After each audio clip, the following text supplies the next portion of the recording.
আছে। একটা হচ্ছে ইনহেরিটেন্স,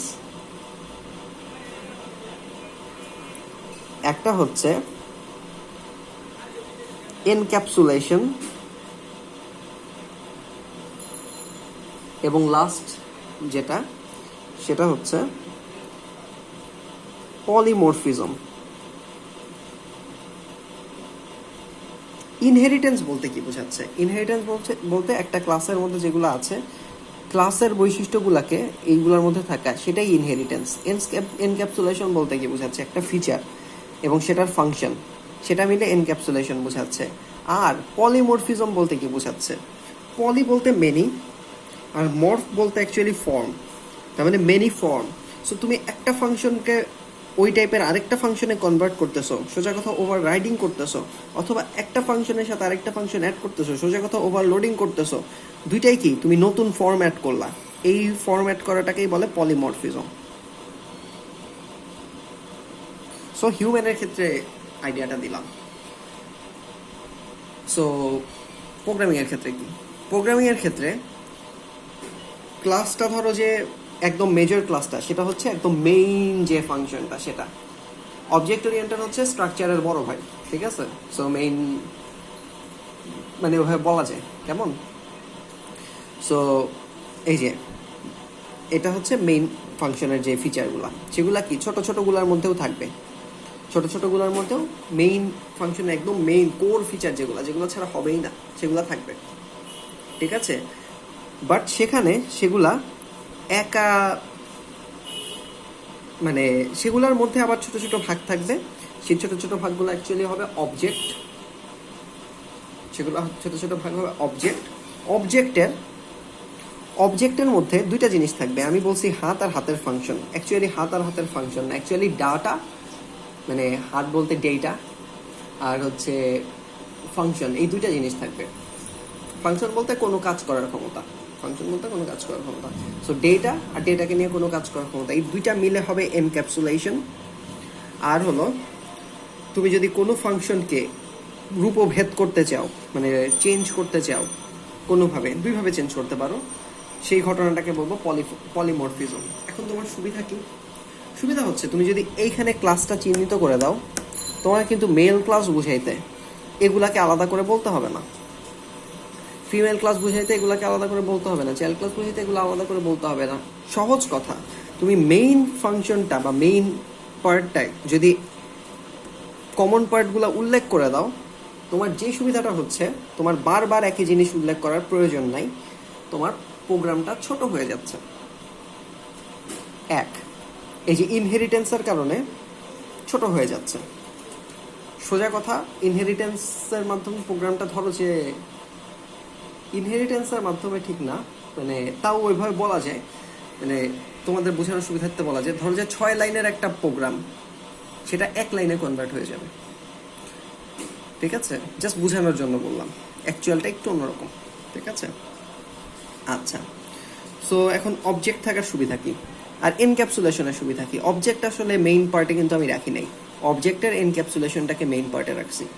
এনক্যাপসুলেশনের সুবিধাটা হচ্ছে তোমার কোন ডেটা নিয়ে কাজ হবে আর ডেটা নিয়ে কি কাজ হবে সেটা একসাথে একটা ক্যাপসুল আকারে বা একসাথে বলা থাকে। সো তুমি যদি ডেটা চেঞ্জ করো, তোমার অন্য জায়গা নিয়ে চিন্তা করা দরকার নাই, কারণ হচ্ছে এই ডেটার সাথে এই ফাংশনটা encapsulated.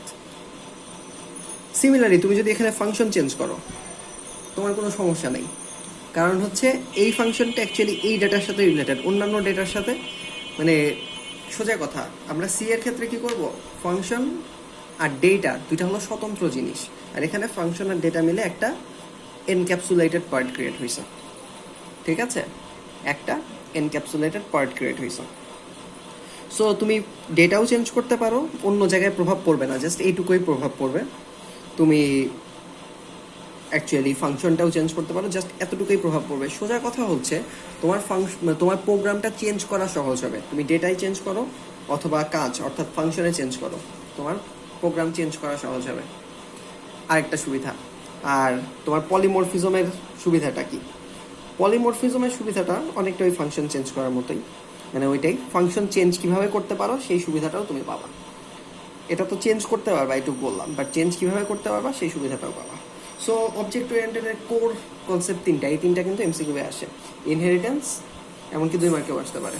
Inheritance, encapsulation and polymorphism. বই পড়বা, ইনশাল্লাহ ক্লিয়ার হয়ে যাবে। আমি এখানে একটু ছোট করে বলার চেষ্টা করছি, এগুলাও পরে তুলে নেওয়ার চেষ্টা করবা। ইনহেরিটেন্স কি? ক্লাসগুলোর মধ্যে কমন বৈশিষ্ট্যগুলো চেঞ্জ না করে প্রোগ্রামিং করা, মানে কমন ফিচারগুলো ডাইরেক্ট চলে আসবে, আমার আলাদা করে লিখতে হবে না, ঠিক আছে। এনক্যাপসুলেশন কি? ডেটা এবং ইনস্ট্রাকশন একসাথে থাকে, ইনস্ট্রাকশন বলতে ফাংশন। ফলে ডেটা যদি চেঞ্জ করো তাহলে প্রোগ্রামের অন্য জায়গায় চেঞ্জ করার প্রয়োজন নেই। সিমিলারলি ফাংশন যদি চেঞ্জ করো সেখানেও মানে প্রোগ্রামের অন্য অংশে প্রভাবটা পড়ে না, ঠিক আছে। আমি ডেটা লিখছি অনলি, ফাংশনটাও লেখা যেত। আমি ফাংশনটা আসলে পলিমরফিজমের মধ্যে উল্লেখ করছি, তো সেই জন্য ওখানে উল্লেখ করিনি। আর পলিমরফিজমের মধ্যে দুইটা পার্ট আছে, একটা হচ্ছে ওভারলোডিং। ধরো যে ওয়াক করতেছি পা দিয়ে, আমি হাতের উপর ওভারলোড দিয়ে দিলাম, হাত দিয়ে ওয়াক করব, মানে এরকম একটা ঘটনা, ঠিক আছে। আর ওভার রাইডিং, যে একটা কাজই করতেছি বাট সেটাই একটু ভিন্নভাবে করতেছি, ঠিক আছে। আচ্ছা, সো ফাংশন আর ডাটার মধ্যে এই যে একটা ক্যাপসুল টাইপের সম্পর্ক হয়ে গেল, সেটাকেই মানে আচ্ছা ক্যাপসুলের মধ্যে হয়ে গেল। আচ্ছা, এই সম্পর্কটাকেই ফাংশন চেঞ্জের মাধ্যমে ডিফারেন্ট ফর্মে প্রেজেন্ট করা যাবে। এখানে ক্লিয়ার হয় নাই বিষয়টা। ফাংশন চেঞ্জের মাধ্যমে, ফাংশন চেঞ্জের মাধ্যমে, ঠিক আছে, ডিফারেন্ট ফর্মে এই সম্পর্কটাকেই মানে এনক্যাপসুলেশন সম্পর্কটাকে আমি একটু ডিফারেন্টভাবে প্রকাশ করে ফেললাম, ঠিক আছে। আর সব ঘটনা শেষ মোটামুটি, অবজেক্ট ওরিয়েন্টেড প্রোগ্রামিংয়ের ঘটনা শেষ। তোমার সুবিধাগুলো কীভাবে পাচ্ছ সেটাও বলে দিছি। আর অবজেক্টের একটা এক্সাম্পল দিছি, হিউম্যান ক্লাস, যেমন হুজাতুন ভাইয়ার হ্যান্ড লেগ দুইটাই আছে, এবং সেটা দিয়ে ধরো যে সে ওয়াক করতে পারে, হোল্ড করতে পারে, ঠিক আছে। সো এই যে হুজাতুন ভাইয়াটা হলো একটা অবজেক্ট, তার মধ্যে কি আছে? তার মধ্যে কিছু ফিচার আছে এবং ফিচারগুলোর ফাংশন আছে, ঠিক আছে। এইটা একটা অবজেক্ট। সিমিলারলি একটা কারের ক্ষেত্রে ধরো, কার হচ্ছে একটা ক্লাস, গাড়ি হচ্ছে একটা ক্লাস। তার মধ্যে ধরো যে টয়োটা প্রিমিয়াম, সেটা হচ্ছে একটা সাব ক্লাস, মানে একটা স্পেসিফিক। তুমি যদি নাম্বার দিয়ে দাও গাড়ির তাহলে আরও পারফেক্ট হয়, ঠিক আছে। সো ধরো যে টয়োটা প্রিমিয়াম, এটার মধ্যে কী কী আছে? এটার model number, year of manufacture. জি আপু বলো। হ্যাঁ, আচ্ছা, অলমোস্ট শেষ, অলমোস্ট শেষ, অলমোস্ট শেষ। আচ্ছা, মডেল, ইয়ার অফ ম্যানুফ্যাকচার আর কালার, এটা হচ্ছে ফিচার। যেমন আমার হ্যান্ড আছে, লেগ আছে, ওদের মডেল, ম্যানুফ্যাকচার, কালার। আর হচ্ছে এটার ফাংশনটা কি? কার স্টার্ট হইতে পারে, স্টপ হইতে পারে, মুভ হইতে পারে। সো এতটুকুই, তাহলে এরপরে আর না যাই। আর ছোট্ট একটা পার্ট আছে, সেটা হচ্ছে ইভেন্ট ড্রাইভেন। ইভেন্ট ড্রাইভেনটা ছোট্ট করে জাস্ট বলে দেয়, এটা ভিজুয়ালেরই একটা রূপ। যেমন ধরো যে ভিজুয়ালেরই একটা ভার্সন, যেমন ধরো যে আমি কিবোর্ডে ইনপুট দিচ্ছি, এখানেও কিন্তু ভিতরে প্রোগ্রামিং করা আছে। কিবোর্ডে একটা প্রেস করলাম, এখানেও কিন্তু কিছু মেশিন ল্যাঙ্গুয়েজ কম্পিউটারে যাচ্ছে।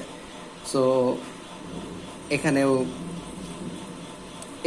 এটাকে বলে ইভেন্ট ড্রাইভেন। তুমি একটা কাজ করছো, ধরো যে কিবোর্ডে স্পেস চাপছো, সেটা ইনপুট হয়ে গেছে। মাউস একটা ক্লিক করছো বা মাউসকে একটু নাড়াইছো, সেটা অলরেডি ইনপুট হয়ে গেছে।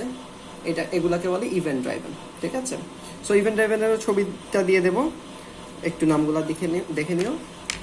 আর এই তো একটু লম্বা হয়ে গেছে ক্লাসটা, কিন্তু একটু ডিটেলস পড়াইতে গেলে একটু বেশি পড়াইতে হয় আর কি। আচ্ছা ঠিক আছে, তোমাদের আজকে এক্সাম, আমাকে জানাও, আমাকে কোশ্চেনটাও দেখাও কেমন আসলো, আর জানাও, দোয়া রইল, ঠিক আছে। ওয়ালাইকুম সালাম। ওয়ালাইকুম সালাম।